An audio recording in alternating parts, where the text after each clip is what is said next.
Inilah video amatir milik warga saat si jago merah melahap rumah penjual BBM eceran di Desa Terangbulan, Kecamatan Aiknatas, Kabupaten Labuhan Batu Utara, Sumatera Utara. Peristiwa ini berawal saat sang pemilik rumah sedang mengisi BBM ke sepeda motor. Tiba-tiba api keluar dari sepeda motor tersebut. Pemilik rumah berusaha memadamkan api, tetapi api cepat menjalar dan menghanguskan seisi rumah karena banyak tangki BBM di sekitar titik api. Pemadam kebakaran yang tiba di lokasi segera memadamkan api. Setelah berjibaku selama setengah jam, api akhirnya berhasil dipadamkan. Tidak ada korban jiwa dalam kebakaran ini, kerugian ditaksir mencapai ratusan juta rupiah.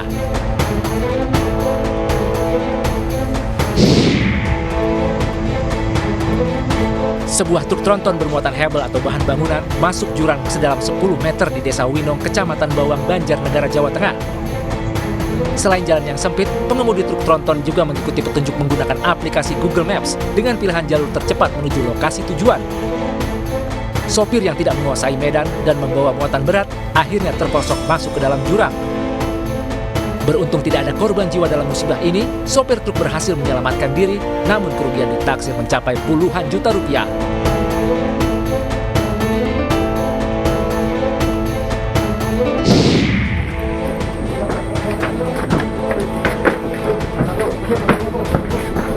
Polisi membekuk pelaku pembunuhan satu keluarga di Tanah Bumbu, Kalimantan Selatan. 2 anak berusia 4 dan 6 tahun tewas, sementara ibu korban kritis. Pembunuhan dipicu ketersinggungan pelaku yang merupakan tetangga korban. Peristiwa pembunuhan berawal saat korban membeli es di warung orang tua pelaku, namun tak dapat membawa sendiri hingga harus diantar pelaku. Saat tiba di rumah, korban menumpahkan es hingga membuat pelaku emosi dan menganiaya korban serta 2 anaknya. Pelaku kini tengah diperiksa di Polres Tanah Bumbu dan bakal dikenakan pasal 338 KUHP dengan ancaman minimal 15 tahun penjara.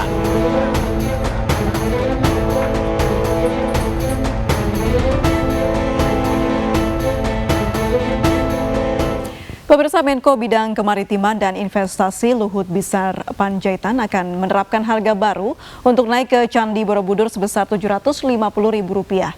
Namun harga tersebut dianggap tidak masuk akal dan akan berdampak pada jumlah wisatawan yang datang.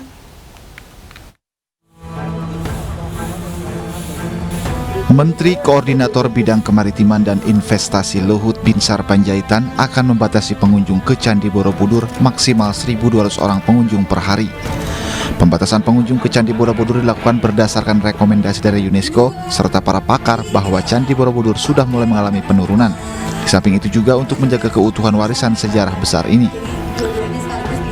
Untuk itu, tiket masuk Candi Borobudur akan dinaikkan menjadi $100 Amerika Serikat untuk wisatawan asing dan Rp750.000 untuk wisatawan domestik, sedangkan untuk pelajar tiket dipatok seharga Rp5.000. Membatasi orang naik hanya 1.200 per hari. Dari 1.200 per hari itu kalau orang asing kita kasih $100, kalau yang dalam negeri kita kasih tadi 700.000. Kemudian anak sekolah tadi ada yang ngusulin 50.000, tapi kita bisa dari Rp5.000 karena biar anak sekolah itu 20% dari jumlah itu anak-anak sekolah kita bisa juga menikmati. Tapi kenapa kita lakukan itu? Karena rekomendasi dari UNESCO dan juga banyak pakar sudah terjadi penurunan Borobudur dan kemudian aus dari negeri. Terkait rencana ini, sejumlah pengunjung berpandangan harga tersebut tidak masuk akal. Bahkan tingginya harga tiket masuk ini dianggap bisa mempengaruhi jumlah kedatangan wisatawan. Domestik harga segitu pasti mas nggak akan ramai seperti sekarang. Sedangkan sekarang yang peraturan sekarang kan nggak boleh naik ke candi tuh. Sedangkan sebelum pandemi kan boleh naik ke atas candi tuh. Itu aja orang kadang-kadang udah kecewa. Apalagi kalau misalnya nanti tarifnya segitu, terus dengan peraturan seperti itu pasti domestik akan berkurang deh. Ya pusing soalnya nanti pengunjungnya pada nggak belanja. Tiap hari? Oh, tiap hari ini jualan apa, Pak? Kaos. Kaos ya. Harapannya seperti apa, Mbak? Naik harganya atau gimana atau gimana? Ya nggak usah naik, stabil. Harapannya Borobudur dibuka semua. Saat ini harga tiket masuk Candi Borobudur dipatok dengan harga Rp50.000 untuk usia di atas 10 tahun dan anak-anak 3 sampai dengan 10 tahun dikenakan tarif Rp25.000. Sementara untuk wisatawan asing dewasa diharuskan membayar Rp350.000 dan Rp210.000 untuk turis asing anak-anak. Dari Magelang, Jawa Tengah, Tim Liputan iNews melaporkan. Dan untuk mengetahui tanggapan masyarakat terkait wacana kenaikan tarif ini, kita sudah terhubung dengan rekan Anissa Rizkia. Anissa, sejauh ini bagaimana tanggapan masyarakat terkait wacana kenaikan tarif masuk di Borobudur?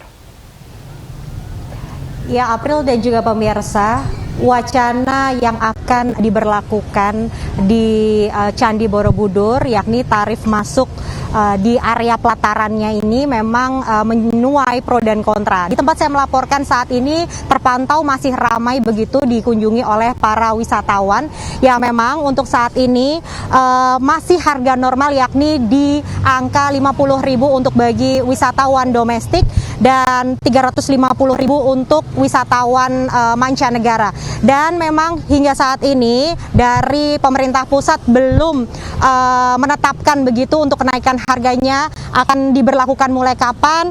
Dan tentunya selain informasi yang kami dapatkan, selain menaikkan harga senilai 750.000, pemerintah juga akan membatasi jumlah kunjungan 1.200 maksimalnya per hari dan mewajibkan menggunakan jasa pemandu. Saya akan langsung bertanya begitu bersama salah satu pedagang di sini yang menjual ronde di kawasan Taman Wisata Candi Borobudur. Selamat malam Ibu, bisa diperkenalkan nama lengkapnya siapa Bu dan sudah berapa lama Bu jualan di sini? Ya, nama saya Mujiati, udah 25 tahunan ya di sini.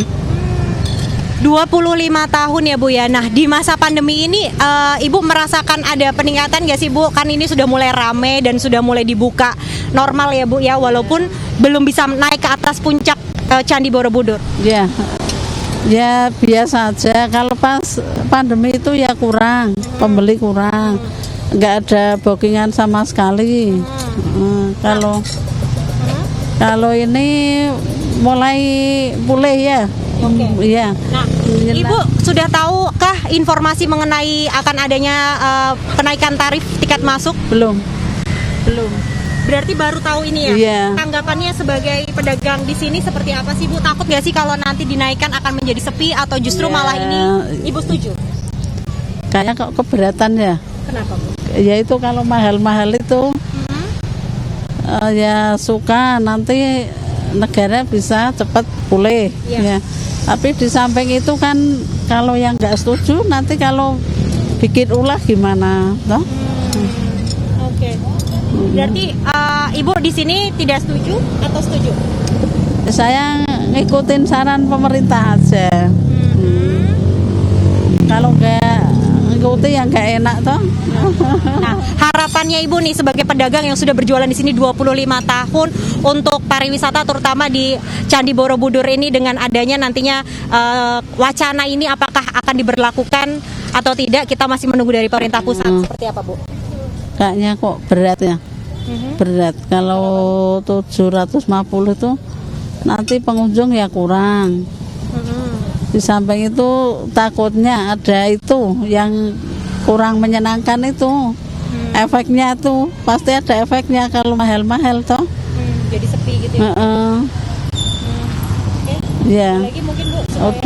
Udah itu aja ya. Terima kasih Bu Muji, nampaknya ada pembeli yang ingin mencoba ronde Ibu nih. Terima kasih Bu. Nah, baik, itu tadi pemirsa perbincangan kami bersama salah satu pedagang di sini yang memang menyatakan bahwa keberatan begitu dengan adanya kenaikan harga tiket masuk ini.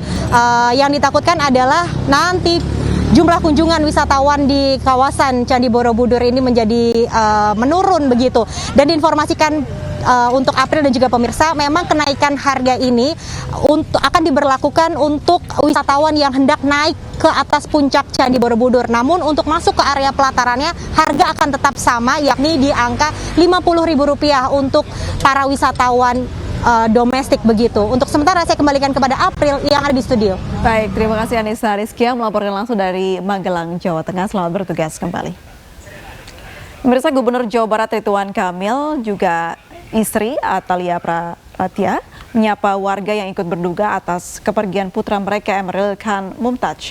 Sejumlah warga menangis saat memeluk sang gubernur dan istri.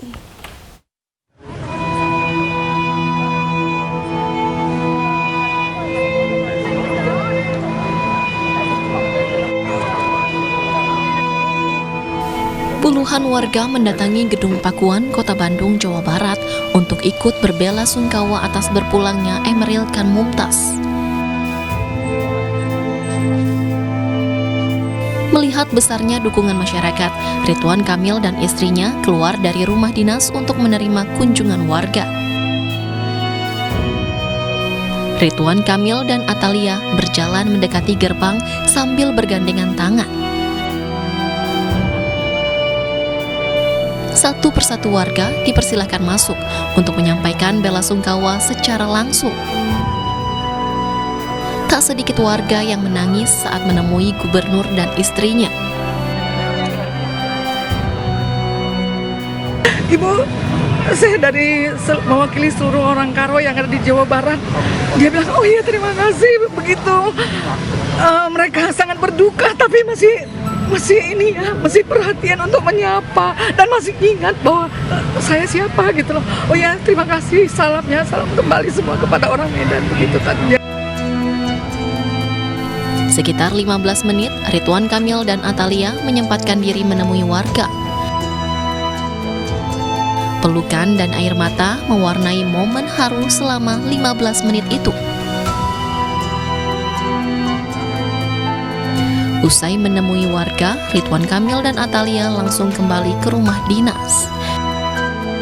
Dari Bandung, Jawa Barat, Ervan David, iNews melaporkan. Presiden Joko Widodo berduka atas putra Gubernur Jawa Barat Ridwan Kamil Emeril Khan Mumtaz yang hilang di Sungai Ar, Swiss. Jokowi menyampaikan ucapan duka cita kepada keluarga Ridwan Kamil agar keluarga diberi kesabaran. Berikut pernyataan Presiden Joko Widodo. Innalillahi wa inna ilaihi raji'un.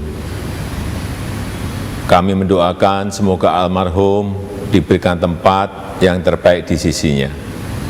Sebagai orang tua, saya tidak dapat membayangkan betapa berat perasaan dan beban yang harus dipikul dan dihadapi dalam peristiwa yang dialami Pak Ridwan Kamil dan Ibu Atalia ini.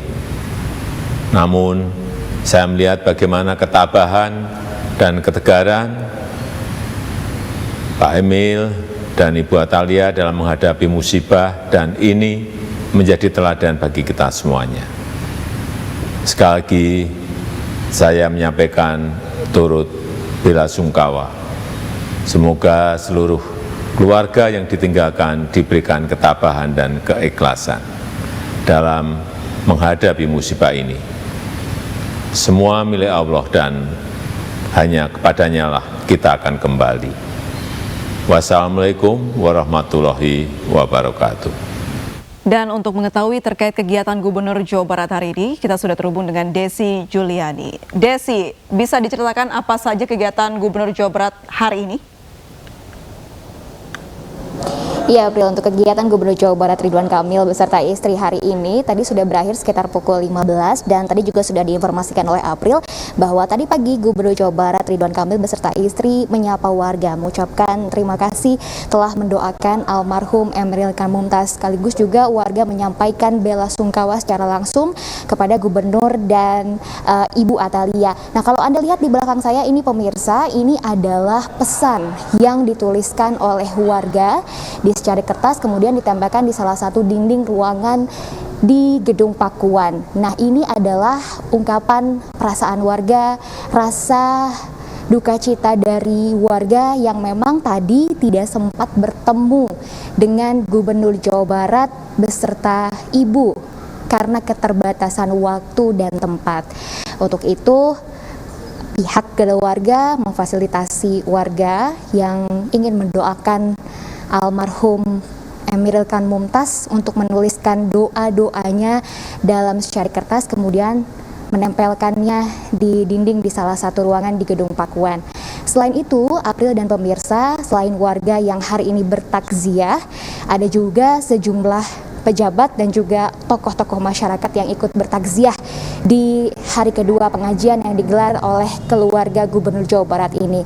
Tadi pagi kami sempat melihat ada Kiai Haji Abdullah Gimnastiar, kemudian Ketua Umum PKB Muhaimin Iskandar juga hadir bertakziah hari ini. Selain itu juga turut hadir Duta Besar Palestina untuk Indonesia yang juga hadir sore ini. April. Desi, apakah ada informasi ya mengenai berkantor hari Senin besok? Apakah ada persiapan khusus yang dilakukan Gubernur Ridwan Kamil? Ya, terkait persiapan khusus karena memang berhubung waktu cuti darurat dari Gubernur Jawa Barat ini sudah berakhir, kami juga masih menunggu pernyataan resmi yang disampaikan oleh juru bicara Pemprov Jabar. Terakhir pada saat press conference yang disampaikan hari Jumat lalu, juru bicara Pemprov Jabar ini mengatakan bahwa memang Gubernur Jawa Barat Ridwan Kamil akan kembali beraktivitas di hari esok, hari Senin 6 Juni 2020.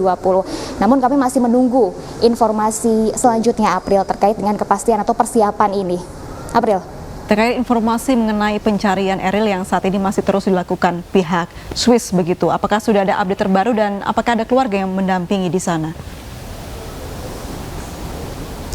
Ya, terkait dengan update pencarian Eril ini, kami juga masih menunggu pernyataan resmi dari keluarga. Namun jika kami bisa kutip pernyataan yang disampaikan oleh pihak keluarga di hari kemarin, pihak keluarga mengatakan bahwa ada perwakilan keluarga yang memang memantau pencarian di sana, yaitu adik kandung dari Gubernur Jawa Barat Ridwan Kamil, yaitu adalah LP Nazmuzaman, selaku paman Eril, yang setelah Gubernur kembali Indonesia, Gubernur Jawa Barat kembali ke Indonesia, langsung meneruskan pencarian untuk melanjutkan koordinasi dengan pihak KBRI. Nah, dari informasi yang kami dapatkan berdasarkan rilis yang diberikan oleh KBRI di Bern, bahwa hingga hari ini di pencarian hari ke-10 belum membuahkan hasil dan karena terkendala adanya cuaca buruk begitu, April.